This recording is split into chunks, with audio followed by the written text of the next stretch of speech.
28 years later is coming, but it all started with a virus and 2 brutal chapters of survival. Here's everything you need to know from 28 Days Later and 28 Weeks Later. Trade a laboratory in Cambridge which houses abnormally aggressive chimpanzees. One activist frees a chimpanzee despite being warned by a scientist that it is infected with a highly contagious virus. It attacks her, and within seconds of exposure, she succumbs to the virus. She immediately attacks the others. Soon, the virus spreads rapidly across Great Britain, resulting in total societal collapse. 28 days later, bicycle courier Jim, who had a traffic accident and fell into a coma before the outbreak, awakens in St. Thomas Hospital in London to find it deserted. Leaving the hospital, Jim wanders the empty streets of London, discovers newspapers headlining a mass evacuation, and eventually enters a church which contains the aftermath of a massacre. Infected humans appear and chase after Jim, but he is rescued by survivors Selena and Mark, who take him to their refuge in a street-side shop. At Jim's request, the group travels on foot to his parents' house in Deptford, where he learns that they committed suicide. When dusk settles in, the group decides to stay the night. Jim lights a candle, which attracts the infected as they break into the house. Mark is wounded while fending them off.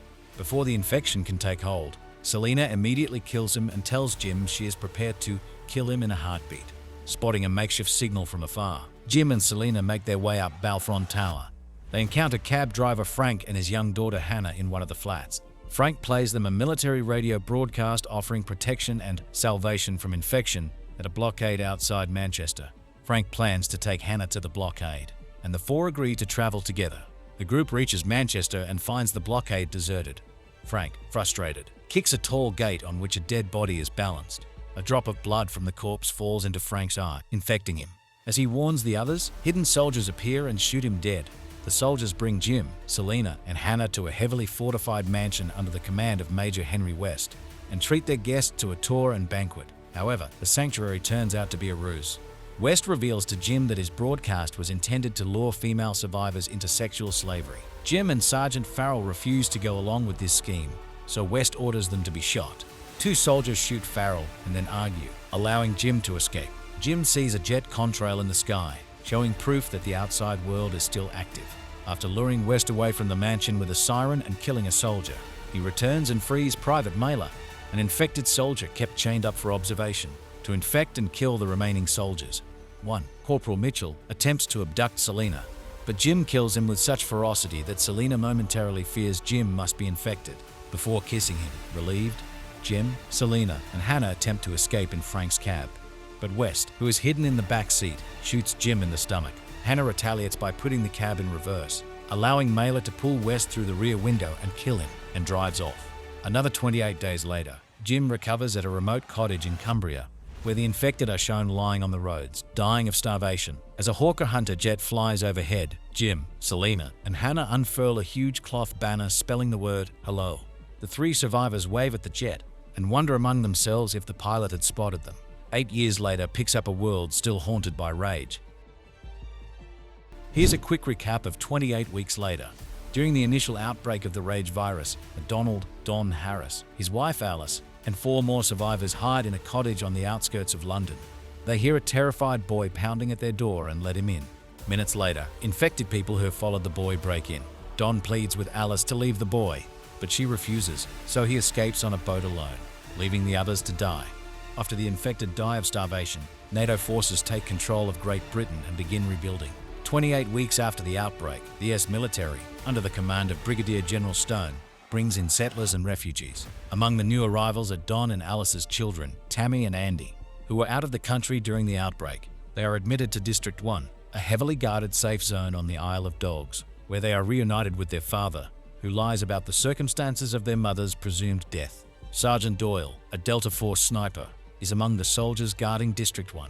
Tammy and Andy sneak out of the safe zone and return to their former home, hoping to recover a photograph of Alice among other belongings. Inside, they discover Alice alive in a delirious state, just as soldiers alerted by Doyle reach them and return them to District 1.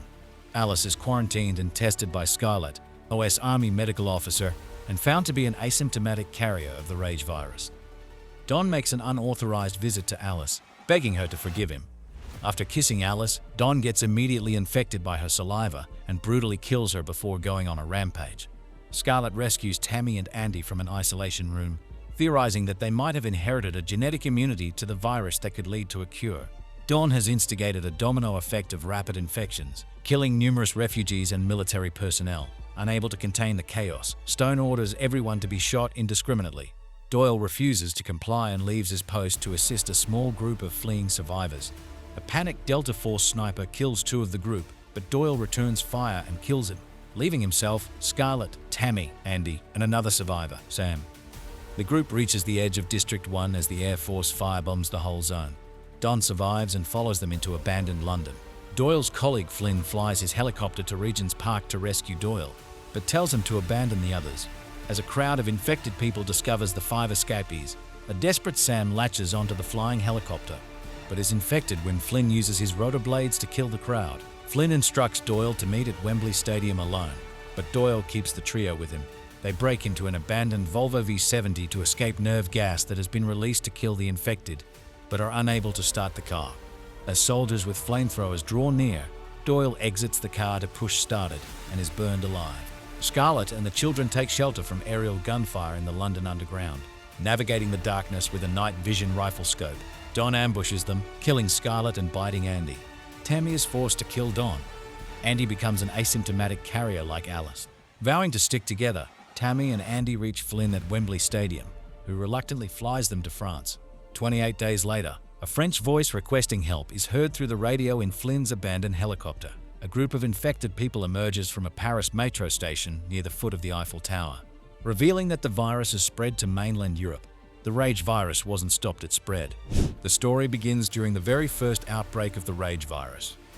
A young boy named Jimmy Crystal escapes his home in the Scottish Highlands as his family is brutally attacked by the infected. He hides in the church with his father, a minister who believes the virus is a sign of the end times.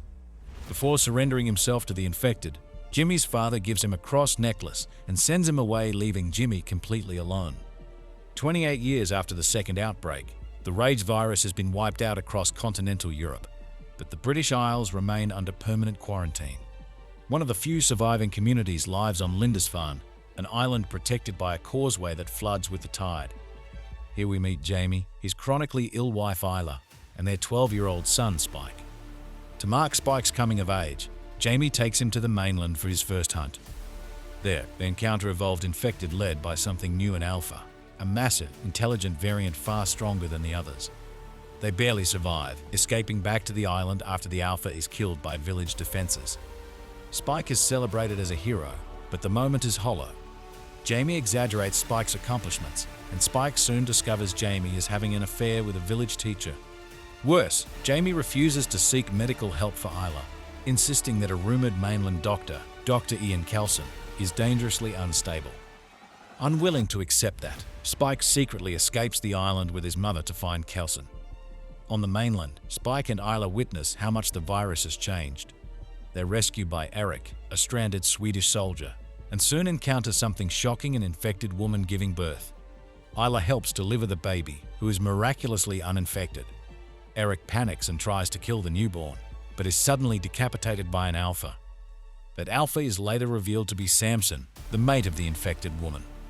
They are saved by Dr. Kelson, who lives among the dead in a strange sanctuary made of cleaned human bones, a structure he calls a memento mori, a reminder of death. Kelson subdues infected with sedatives rather than killing them and believes remembering the dead preserves humanity. Kelson examines Isla and delivers the truth. She has advanced terminal cancer. Isla accepts her fate. In her final act of love, she asks Kelson to euthanize her, sparing Spike from watching her suffer. Spike places her skull atop the bone temple, honoring her memory.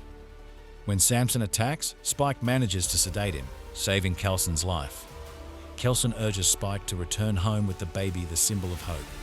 Spike does, leaving the newborn with his community and naming her Isla after his mother. But Spike himself doesn't stay. He leaves the island behind, choosing to walk the mainland alone. 28 days later, Spike is nearly killed by infected until he's saved by a bizarre group led by Sir Jimmy Crystal, now an adult. Jimmy wears an inverted cross and leads a cult-like gang dressed in nostalgic, unsettling outfits. It's revealed he's the same boy from the opening scene, the child abandoned to religious fanaticism at the start of the apocalypse. The film ends on an ominous note. Spike may have escaped death, but he may have walked straight into something even worse.